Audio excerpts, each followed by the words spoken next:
Next presenter is Robb Menzies. Robb Menzies is the campaign director for Lafayette Clean Energy. Robb was responsible for bringing the ballot measures 201 and 3A to life in Lafayette and walking the streets to get citizens, along with a team of Larry Milosevic and Jeannie Stratton, to get those initiatives on the ballot. He then swayed the town council, moving a manager that was totally opposed to renewables and clean energy, working with the Rocky Mountain Institute to level the playing field, and then getting town council to bring Measure 2D to life this past fall.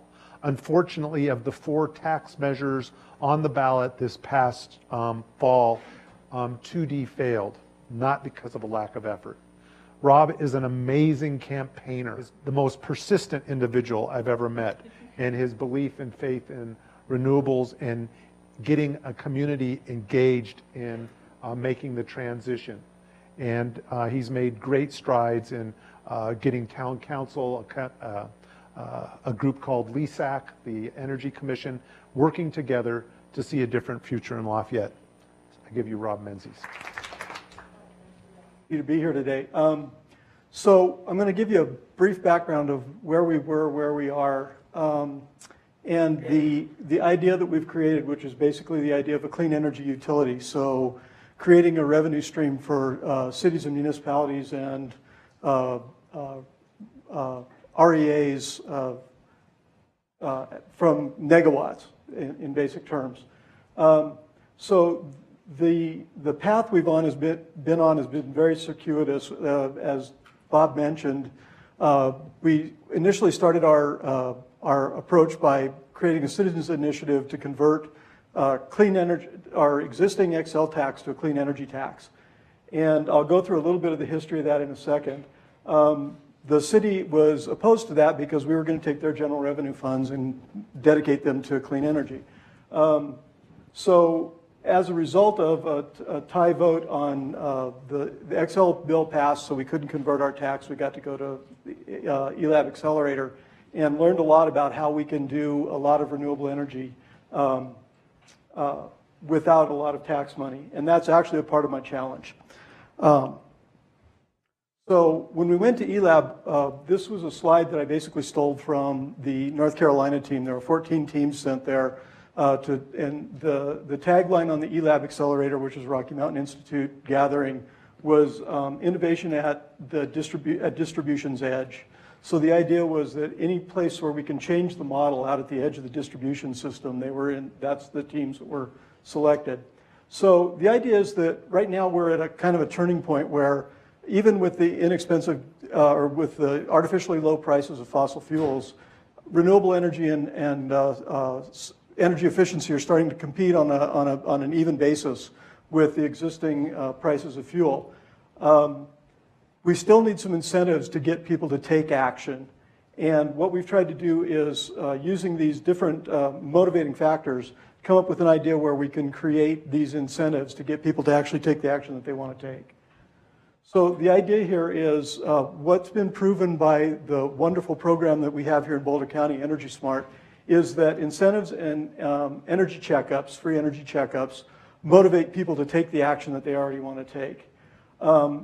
We can use the financial power of our cities to leverage funds and make the upfront costs of investing in renewable energy affordable to the average person. Karina Chan did me a lot of favors introducing a lot of the information that I'm going to be talking about here. And hopefully I'll be able to get through this quickly because I know everybody's ready for lunch here and needs a break. We've been sitting here a long time. So another interesting thing that we ran into at the ELAB Accelerator is the idea of public-private partnerships. There are a lot of people out there, and Karina Chan really introduced this well, so I won't go into it in any depth. But there are a lot of companies out there, and there's a lot of financial institutions that want to invest in clean energy. And we can use that pent-up supply of investment to create these opportunities for individuals to get the energy savings that they want. And the way that you do that is using other people's money, or opium. So I'm hoping we're having an opium-fueled energy future, clean energy future. So some of the motivating forces that we can use to get people to take action are that they're starting to see the extreme weather events, fires, floods, droughts. And the purpose of my proposal here is to create local clean energy utility fueled with these negawatts. So we create revenue streams for cities, and we can create this opportunity for people to get the equipment that they want. And can we model that around communities taking meaningful action? So the idea is there are lots of different ways to for communities to do this, and my challenge is around what can we do to move these things forward.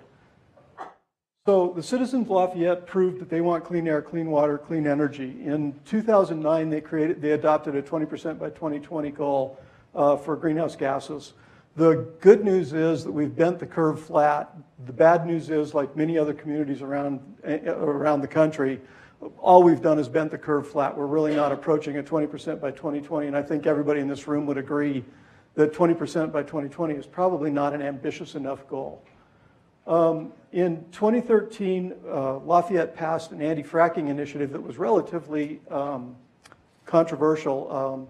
It was a community rights initiative. We had the nerve to tell the state that we believe that we have as much right to clean air and clean water as the mineral right owners under the ground.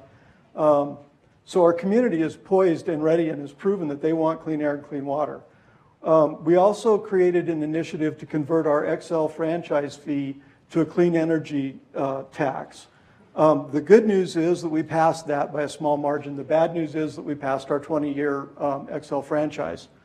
What that meant is that we basically had a toss-up, and what that created was the opportunity for us to get this seat at the eLab Accelerator. The idea became, how can we, in that we have to exist under this investor-owned utility that has been given great description by Leslie, what can we do to help people get to this, these goals that the community has obviously expressed?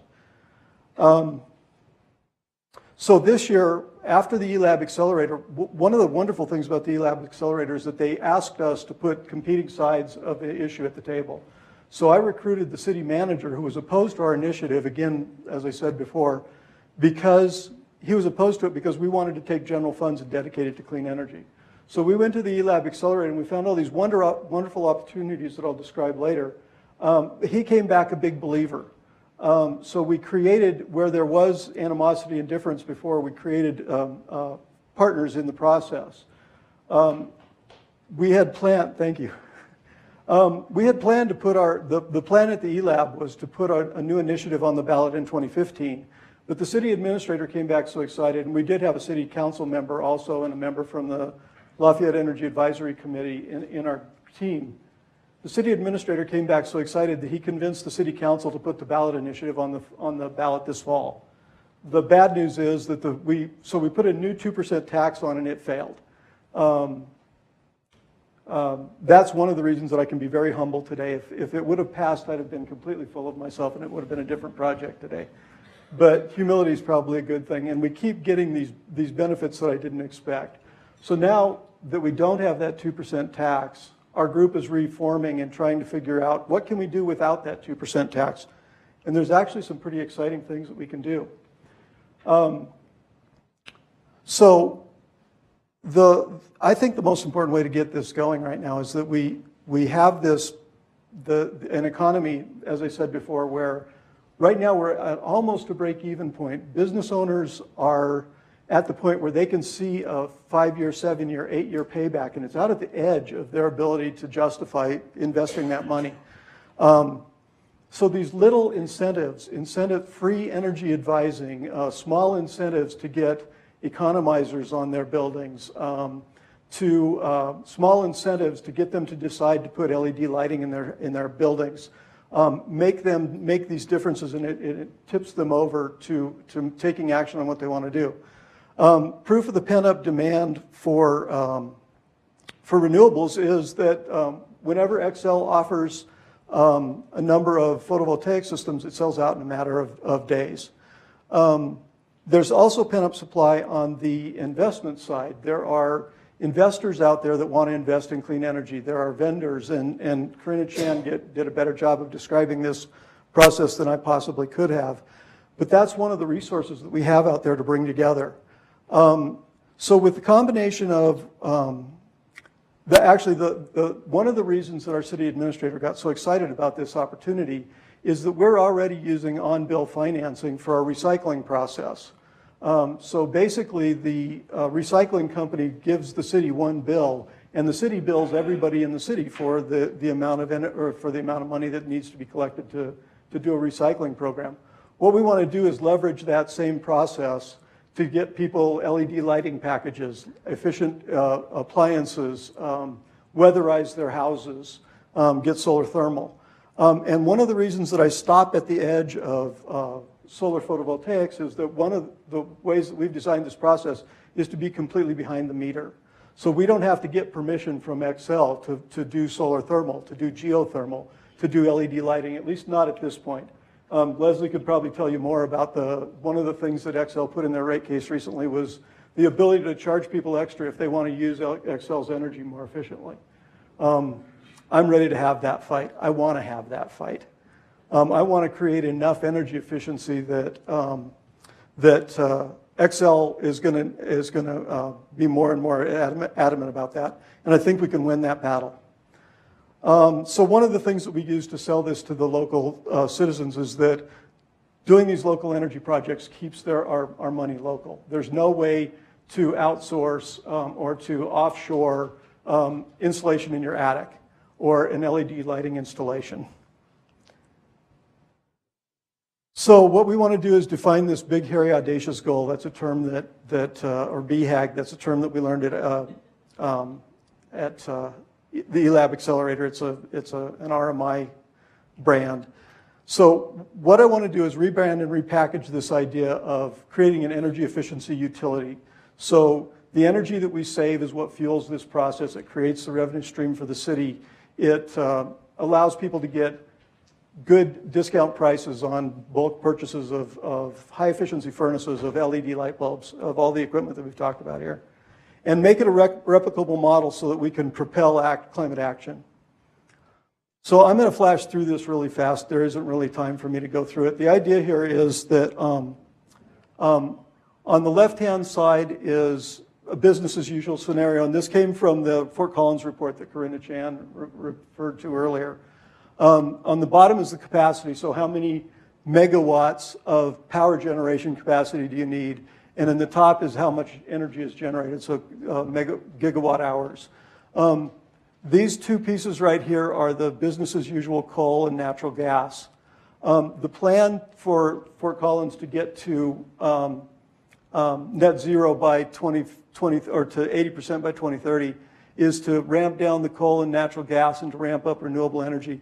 The part that I'm really interested in is the part right up here, which is building energy efficiency. One of the things you'll notice is that there's no generating capacity down here for building energy efficiency because it's megawatts. So when you look at the daily energy, the fuel mix at this idealized future, this big blue area is all of that energy efficiency, and that's what I want to go after. The takeaway on this slide is that the light blue areas are the cost of conserved energy, and the large blue areas are the retail cost of fuel. And it's fossil fuel or electricity on the left and natural gas on the right. Good news here, Fort Collins plans to invest $62 million a year between now and 2030 to get to 80%. The good news is that that will bring them, oops.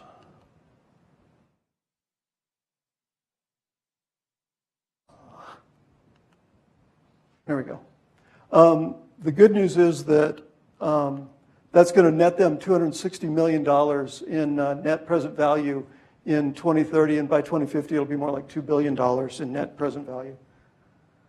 So the idea is to implement a clean energy utility, remove energy barriers to people getting the energy efficiency that they want, establish city on-bill payment to make it stretch out the cost of buying the equipment over the period of time that it takes to pay back.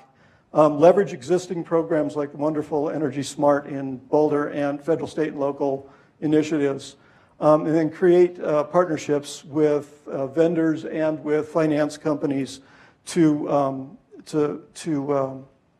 incentivize people to get this equipment. And then, as I said before, efficiency is currently outside the purview of the utilities and the PUC. So this chart's a little hard to read. Basically, on the left-hand side is technological capability and distributed energy resources. The greater level of local control of your energy at the top, and the bottom is regulatory environment. So what we're doing here is starting to reduce disincentives, create new incentives, and then finally at the top is, this is very hard to read. Then we get to create new value opportunities, which is what we're trying to do here. So very quick, actually, I'm not going to go to this slide. The idea here is to create an energy efficiency utility. And one of the things I want to point out is that this model is replicable.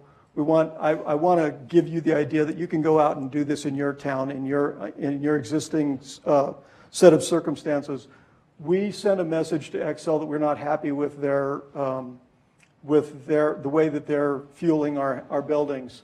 Now we have a 20-year contract with them. We decided to take a look at what can we do while we're in the process of getting rid of that 20-year contract. And I'm really hoping that as the city of Boulder municipalizes that, when 5 years from now, 8 years from now, the energy model is going to be changed, and we'll just be on the way to dealing with our existing built environment. Thanks.